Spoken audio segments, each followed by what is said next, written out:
Hi, and welcome to another ET Talk. I'm Cole Camplese, Vice President for Technology and Chief Information Officer at the University of Texas at Austin.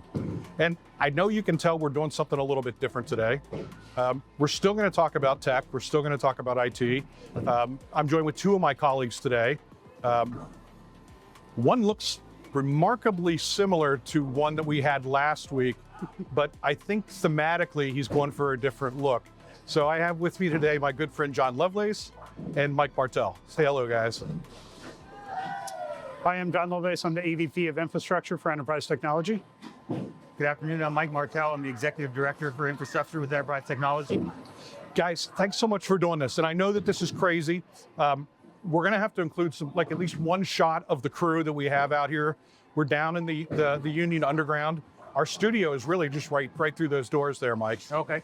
But you and I have been talking about doing this podcast for a long time, and I'm doing my best to ignore Walter over here all at the same time. It's absolutely unbelievable that John showed up as Walter from The Big Lebowski. Well, you did suggest that I bear a little bit of a resemblance. I would say striking. So I leaned into it. You leaned in hard. I was hoping you'd have your ex-wife's dog with you to raise a little hell on the lanes. But Mike runs our data center, but also our what would you call it? Electronic safety and security. Yeah, so all of the technology behind physical security on campus. Yeah, so what does that entail? So we run a system called Genetech, and it takes care of all of the card readers and surveillance cameras and intrusion detection panic alarms across all of campus. That's incredible. How many doors do you guys look at? Roughly about 2,600 doors and about 2,400 cameras at last count, and growing by the day. And do you guys oversee the drone usage as well, or is that a different group? Or you partner with different groups for that? So we partner with our friends at in campus operations that have a drone program, and then also usually on game days, DPS brings in their own drones as well, and we work with them. There is an integration into Genetech for the drones that we're working on, but we don't have our own drones. And last week when we talked, John and JJ were here, and we talked a lot about network, and we touched a little bit on data center. But Mike, you're also the director of our data center space here on campus. Correct. Give us a little insight on the size, scope of that operation. So over on East Campus, we have about 9,000 square feet of enterprise class data center space. We co-lo for many of the CSUs across campus, and then also across UT system, we have some folks from UTMB, UT San Antonio as an example. And then recently, we've also started sharing our space. It's been really exciting. ACC was our first Austin Community College, yep. Our first non-UT customer. And since then, we started to onboard the city of Georgetown. And we are in early talks with the city of Leander as well. So it's very exciting. It's incredible. And I think about where we were when I first met you guys.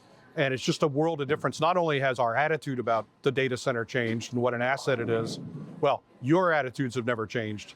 Maybe campuses did. And in the emergence of AI, and this push to have on-premise AI in our data centers, it's crazy. And I just saw today that the governor has called for a pause on new public data center construction that connect to the grid. I think that's an important caveat, because we're also building a hospital. Right. It's going to need its own power plant. But what are you seeing from people on campus with their interest in using the data center now that may be different than a couple of years ago? The biggest thing, and it's a little bit of a struggle for us, is the high performance compute and the power hungry devices. So our data center used to be the central receiving building on campus.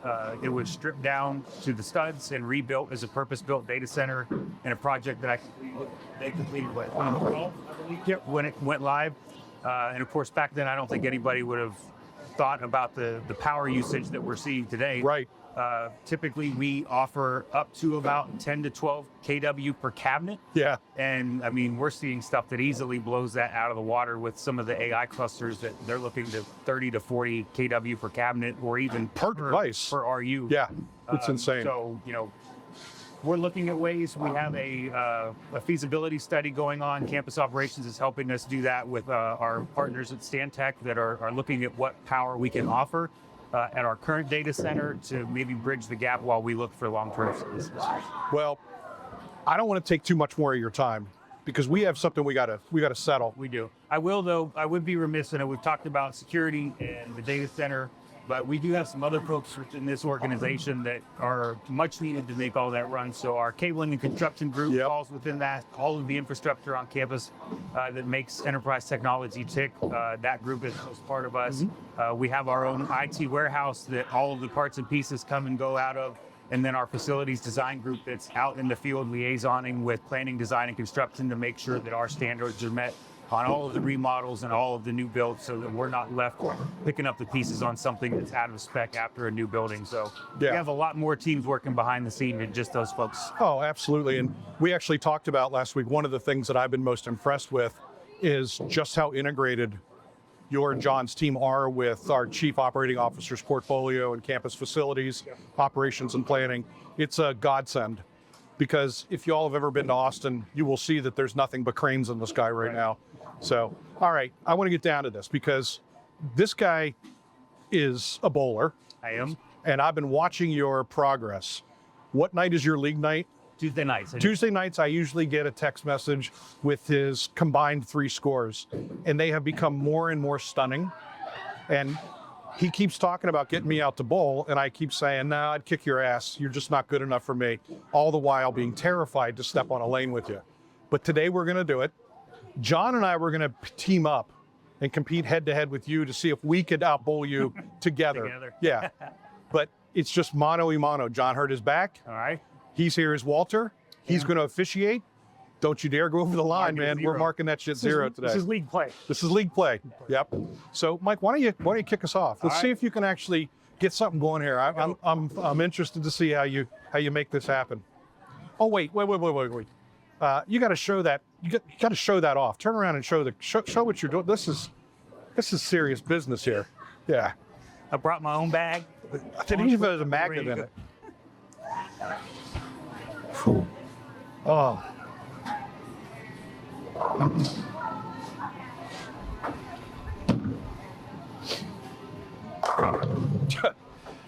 Well, off to a good start, Mike. So, Mike, when you and the team are thinking about how you deal with campus safety and security, what are some of the considerations that you and the team go through as you're thinking about, because cameras can be seen as an invasion of privacy along with public safety. Right. What are the things that go through your minds as you guys are doing that planning and thinking that through? So we're lucky to have a lot of good partners on campus. Obviously, we work really closely with UCPD and then our friends at the Office of Emergency Management that really help drive some of the policy decisions. But we start with critical spaces. We look at the Office of Emergency Management has built their critical building list. So the power plants, the data centers, all of that equipment that really is needed to make the university run on a daily basis. We want to make sure those areas are protected. And then while we understand that there's some privacy concerns, the common areas on campus, main mall, south mall, things like that come to mind, where students are transiting on a daily basis. We want to cover those areas so that we can keep the students safe in the event that there's an issue. So those are the top things. That's great. How many did I get there? Did you 3. say 3? 3. Okay.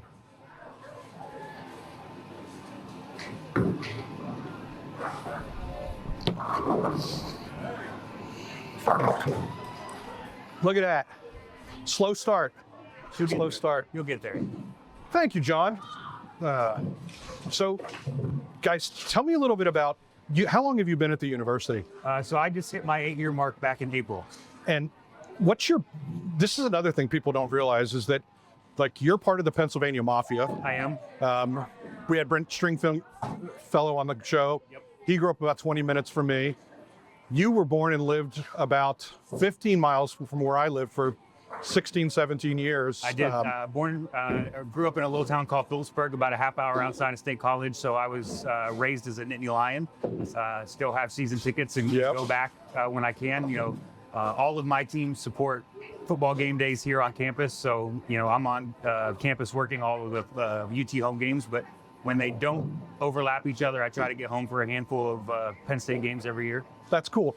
So go ahead and get up there. But I want to ask you, like, what was the journey from small town Pennsylvania to the University of Texas then? So small town Pennsylvania, left when I was 18, did 4 years in the Navy. Met my wife when I was in Norfolk in the Navy. She's from a little town in South Texas. This is part of my strategy to win, and it didn't work. It's not working. Damn it. So when it was time for me to get out of the Navy, we were deciding what we wanted to do with our lives. And we decided to move to Texas, not back to small towns, somewhere where there was a little more opportunity. So landed in Austin for a year, then moved to Georgetown, and we've been in Georgetown ever since in 2006. It'll be 20 years this year. John, why don't you guys talk a little bit about the challenges that we started with about the idea of the power to the cabinet, because we have additional power in the data center. Yep. But talk a little bit about like the differences between how that operates now with Mike, and let me hear a little bit about that. Sure. Yeah. So I think our biggest challenge has been kind of the density of equipment and how power consumptive it's gotten, particularly with AI equipment. So we strand a cabinet with a single device sometimes because it consumes all the available power. So you think about the design and operations of a data center differently when you've got less equipment that's consuming more energy, but also kicking out more heat.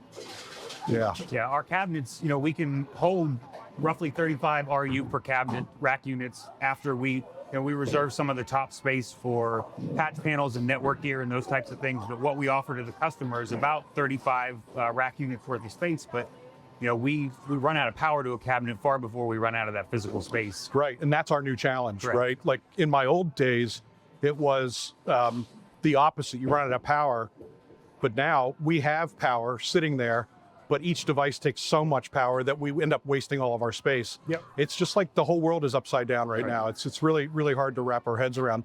Yep. What are you guys hearing your colleagues at other institutions doing to meet these challenges? Do you hear much talk in like with OTS and some of the people that you get to work with, how folks around the country, maybe their SEC schools, are dealing with the same challenge? I can't imagine they're all going out and building 5, 6, 7, 8 megawatt data centers.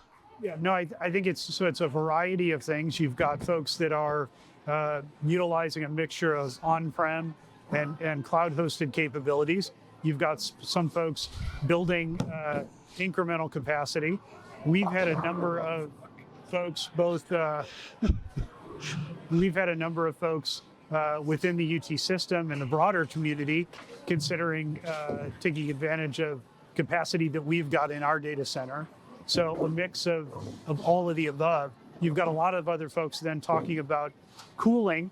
So in addition to electrical distribution, cooling with air alone is getting more and more challenging with some of these equipment. So alternate methods of liquid cooling. That's the other issue. Even if we could tackle the power challenge, then the more power you stack in that rack, once you get, I think I read right around, once you start to peak past the 30 kW per cabinet range, then you start to push past the limits of air cooling into liquid cooling. And that's a whole nother infrastructure challenge by itself. So the whole way this is moving is direct to chip liquid. Yes. Everything, the full cabinet. Correct. We don't currently have cabinets like that within our data center, but we do out at TAC. We do out of TAC. Yeah. Correct. So how much do you guys know about the infrastructure and what goes on out at TAC from a data center perspective? So we've discussed and toured with my OTS hat. We provide network connectivity support for TAC. We support TAC from a network perspective, the campus connectivity between the Pickle Research Campus and the main campus, and of course the outside world. Their new facility is staggering in terms of its capabilities. You talk about electrical consumption, 240 kilowatts per cabinet, I believe. Per cabinet. Per cabinet. And they're dual cooled. They're cooling on chip, so there's a heat exchanger, but there's also chilled water running through the cabinet doors. Unbelievable. Yeah. Unbelievable. So for us, our chilled water loop runs through crack units that cool the air on the floor. For them, their chilled water loop is running through the cabinets. through the cabinets themselves, direct to chip. Yep. Pretty unbelievable. Mike, I'm catching up to you. You're going to get there. You don't even have a score yet. I think you've got them right where you want them. You think so? Yeah, I do. Yeah. I do. There's going to be no turkey, though. I know that. He chokes on the turkeys. You should have brought an Eagles towel. and swapped it when he went up there, that would have gotten his head. See, I told you, he chokes on the turkey, so he can never get 3 in a row. Write it down. Write it down. Whoa. I'll show you some old score sheet. Oh, here we go. Here we go. So let's, oh, Gave you a window to catch up. you did give me a felt window. That was nice of you. Okay.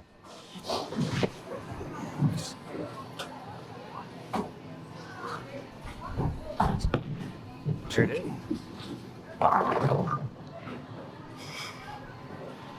You're dialing it in slowly. Very slowly. Very slowly. So, Mike, what attracted you to IT? So it was kind of a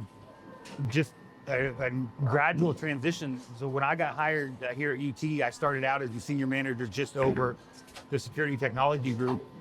And then it was an unfortunate circumstance that started me into the IT side. Our director at the time, Brad Favre, passed away, and I was asked to step in and be the interim director over the data center as well. And so I did that. And then slowly but surely through reorgs, John took over as the director and named me as an associate. And then I've just slowly worked and learned and worked my way from just the security guy, to the IT side. But it's a pretty natural transition. A lot of people still think of security in that old analog sense. But if you look at the security technology of now, pretty much everything has a network cable to it and an IP address. All of the cameras that we use on campus are IP-based. The panels that have all of the brains behind the card readers, who comes and who goes, when the doors are locked and unlocked, those are all IP-based. So it's not just a standard cable to a reader or to a camera anymore like it used to be. It's all technology. In some ways, the safety and security was a gateway to realizing that that's not an analog business anymore. Correct. Every device is a computer, essentially, that Right. you're connecting to. So you were in the Navy for a number of years, and you were deployed out on ships and doing all this great stuff. Were you involved in security and in those things while you were commissioned? It's my last year. I was sent temporary duty to ship security, and that's kind of how I got started. When I got to Austin, I started as 20 years ago. My entry into security, I was a guard in a gate out at the Samsung plant for No Ally kidding. Barton, and slowly worked my way up to where I am now. And John came at a different path, and he's been at GM and other places that mind-bending complexity of programs. How did you find your way there? How did you find your way from where you were to actually be really a really great technology leader? So when I left the university with my MBA, I joined a leadership program. It's actually General Electric, GE. I'm sorry. No, it's all right. I joined an IT leadership program, kind of worked my way up through a couple of divisions of General Electric. Found myself, my wife and I got married and were crisscrossing, moving to different states. Found ourselves, she took a job here. She's a professor in engineering at the university. Yep. And I moved here with General Electric. They had a division. Well, that division moved out of the state, and I applied for a position with the university, and And we got lucky. the rest is history. So how does an engineer and a security guy who runs a data center get along? Get up there and see if you can hit one strikes. How does that? Fantastic. Yeah. Mike is absolutely amazing, and our philosophies of running an organization, our service orientation, our attention to detail with regard to running our operations like a business line up extremely well. I think we complement each other with our skill sets and our experiences. So I enjoy working with Mike immensely, and I think we make a great team. I think you guys make an absolutely incredible team. I agree. When we did the reorg, I think that was, because I reported to you directly for a little while. That's when we right. Got here. Yeah. And the rumblings about the reorg started to take shape, and I think that was the first thing I told you. I said, if I end up reporting to John again, I'll be absolutely good with that. So. Yeah, let's be real, Mike. You and so many of the other people across the whole team lean in well above your hierarchy in the organization. But the willingness that everybody seems to have to go the extra mile for the university is pretty amazing. And both your colleagues spend every game day at the football stadium, making that like a seamless experience for everybody. What goes into a game day? Well, so first of all, we're really lucky to have the team that we do and all of the work they put in. And game day is a unique environment. It's not just game day. It starts well ahead of the week before. TV trucks usually start rolling in as early as Tuesday or Wednesday, depending on how many trucks and what network and how big the game is. And then it's holiday game days here. That setup starts, and the fiber needs and all of the TV hookups and the testing that goes into all of that. And oh, by the way, we're going to do this TV pop-up show at this location, so now we need fiber connections over here. And Ben Pollard and that CNC group that make sure all of that stuff is functional is just unbelievable. And then it's, when you see instant replays on TV and they're watching that down on the field, and if there's a big hit and they want to do a medical check, and that call up and down, all of that's running off of our infrastructure at the stadium that our teams are responsible for on a daily basis. So, and then on the back end, on the security side, the emergency operations center is active. So we have folks in there helping manage watching all of the cameras and making sure the system is healthy. Locking and unlocking doors, because obviously the stadium's a little more open on game day for suite holders to be able to come and go. And then we also have folks up in the game day operations booth that are helping watch cameras up there. And if you get a call from event staff or a fan reports that there's an unruly person in my section or there's a fight, we do our best to bring that stuff up on camera before the UTPD officers get there, so they have an idea of what they're getting into. So yeah, I mean, there's this. And I'd add, elsewhere in the organization outside Mike's portfolio, we've got network folks working with our colleagues in athletics, supporting all of the operations, from game day operations, ticketing, vendor operations. Yeah, there's just an enormous amount that goes into that. So, he's still a season ticket holder at Penn State. You still get the Nittany Lions in his heart. When you're there, going there for the game, are you looking around and thinking about what game day operations there might look like? Always. And, yeah. And it's nice to be able to, we tailgate before the games at Penn State with the family. It's me and my dad, and last year was my son. He's out off in the Navy now, but so this year it'll be me, my dad, my brother, and my brother-in-law. And when we tailgate, it's nice to be able to just sit back and not have that responsibility, but also appreciate that there's folks there doing the same things that I would be doing. I understand what goes into it, so you kind of appreciate it a little bit more. Yeah, I can't even imagine. I want to point out that I am catching up to you, because again, you don't even have a score in that frame. So give me a minute. See what you can do.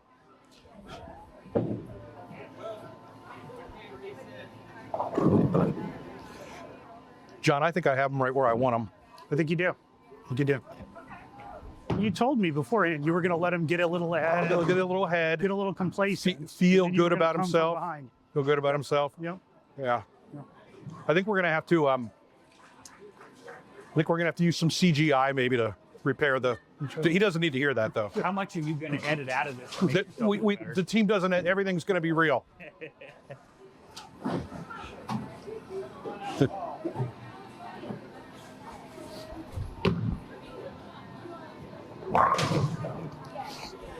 So Mike, I'm interested. You've been here, what did you say, 8 years now? What's one thing that when you see students walking around campus, do you hope that they recognize about the experience that the whole team is trying to provide for them? Well, that's a good question. I just hope that they have a little understanding of the work that goes into it, and appreciate that, when they sit down for class and flip their laptop open or open their phone and hit the Wi-Fi, that, there's a lot more to it than just them opening their laptop. And a lot of folks that care about that experience and want to make sure that they have an enjoyable 4 years, and that we do everything we can for that. So, if they know that, then I'm happy. Well, I can tell you guys, because the data center is chiefly our administrative data center. Yes. And it keeps the campus working, keeps the campus running. Our ERP's hosted there, file storage, so much. You, John, the rest of the team just do an amazing job making it so that when our students walk out the door of their dorm in the morning, that not only does it lock behind them appropriately, they log into Canvas and the data's delivered, content's delivered. It's a testament to the work that you guys do. Yep. And I want to thank you guys so much for coming and taking the time today. I appreciate it. any closing thoughts from either of you on how you think the rest of this match is going to go down? Like I said, I think you got him. Yeah, You've got him. I think so. I'm pretty confident. Yep. Pretty I think confident. it's going to finish probably about the same way it started, but What with what? You winning? yes. Oh, okay. Well, But I do want to thank you for having us on. Oh, of course. This was great. This started as just an offhand comment. I know. It really was a joke. And then one day I was sitting at work and I got a notice that last week's podcast meeting got pushed a week. And I was talking to John. He's like, oh, yeah, Cole needed more time to reserve the lanes and work out the logistics and move minutes to the bowling alley. So, well, thank you guys both for putting up with this insanity. And can we just recognize like what goes into making this podcast? I was shocked when I got here and there was a whole team here. Yeah, It's so amazing. thank you guys so much. I know that this is breaking the fourth wall or something like that in the terms, but how freaking cool is it Yeah. that all you guys do this? And thank you for everything you do for us every single time we come out here. So Mike and I are going to finish up our game here. We're not going to make you watch because I have a feeling he's going to get upset here in a couple minutes. But we will make sure that everyone gets to see a couple of highlights and what the final score is. All right? All right.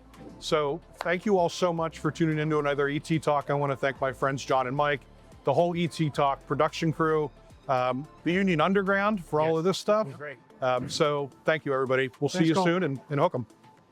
All right. Let's see what we can finish up here. All right.